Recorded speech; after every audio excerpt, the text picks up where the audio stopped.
जय श्री कृष्ण दोस्तों। आज मैं आपके लिए लेके आई हूँ एक बहुत ही भावुक कर देने वाली कहानी, बुढ़ापे का दर्द।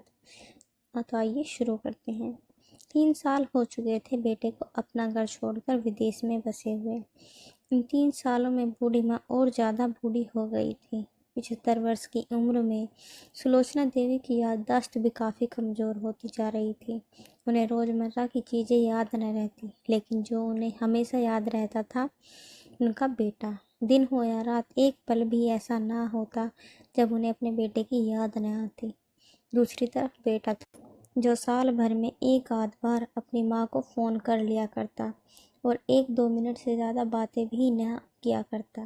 फिर भी यह बूढ़ी माँ टकटकी लगाए अपने बेटे का इंतज़ार करती रहती। एक दिन बेटे का विदेश से फ़ोन आया। हेलो हेलो, सुन रही हो ना माँ? अनिल बोल रहा हूँ, तुम्हारा बेटा। कैसी हो माँ? मैं ठीक हूँ बेटा। तुम, बहू और मेरा पोता कैसा है? माँ ने पूछा। सब अच्छे हैं माँ। मैं अगले हफ्ते गांव आ रहा हूँ माँ, तुम्हें लेने। अब हम सब साथ में लंदन में रहेंगे माँ। तुम्हारी बहू कह रही थी माँ को यहाँ पर लेकर आओ, बेचारी अकेली वहाँ परेशान होती होंगी। बेटे ने कहा। माँ की बूढ़ी सूखी आंखों आंसुओं से भीग गई।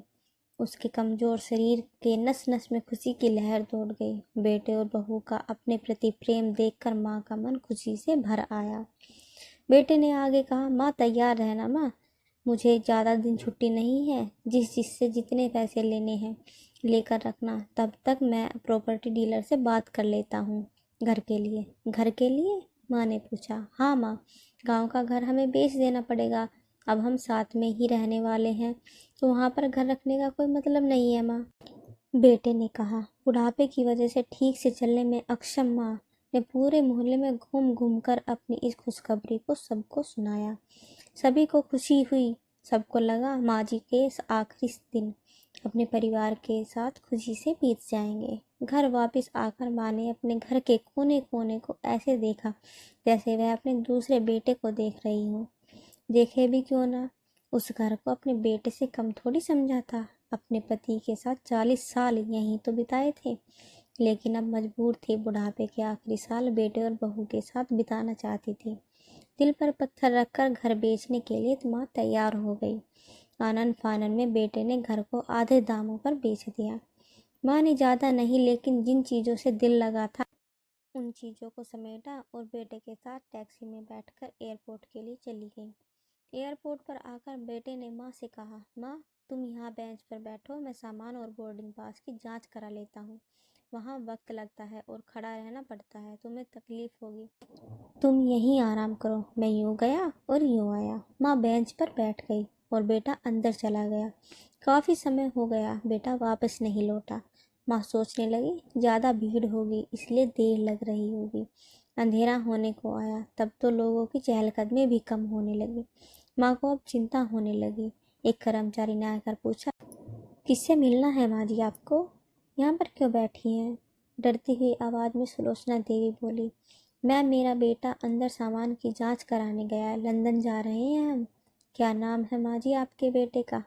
कर्मचारी ने पूछा। अनिल नाम है मेरे बेटे का, सुलोचना देवी ने बताया। कर्मचारी अंदर गया और थोड़ी देर बाद बाहर लौटा। उसने सुलोचना देवी से कहा, माँ जी लंदन जाने वाली फ़्लाइट तो दोपहर में ही जा चुकी है और आपका बेटा भी उस फ्लाइट में बैठकर लंदन जा चुका है। अब आपको यहाँ बैठने का कोई मतलब नहीं है, आप भी अपने घर चली जाइए।